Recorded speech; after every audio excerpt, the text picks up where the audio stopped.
Hello guys, welcome back to our channel. In today's video, I'm going to show you how to log into the Samsung Credit. So first of all, you have to open a browser, and then after you're done, tap on the URL section and simply write down Samsung Credit Card and enter it.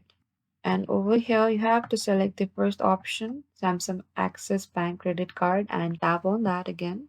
Click on that. And over here, we just landed to the Samsung official homepage. And in the top right corner, right here, there's this icon. And when you tap on that option, you will get an option that says login or sign up. So simply click that option.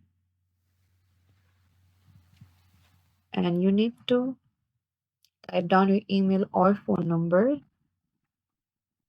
Type down your email and click on this option that says remember my ID if you want to keep logged in your account in the device. And if you don't have an account, then you have to say you can also create an account right over here. And you have other options where you can either sign in with Google or also with the QR code. And click on the next and you will be signed in to the Samsung credit account. So this is it guys. This is how you can sign in. And thank you for watching this video. I hope I could help you. Don't forget to like, subscribe, and hit the bell notification icon for more upcoming uploads.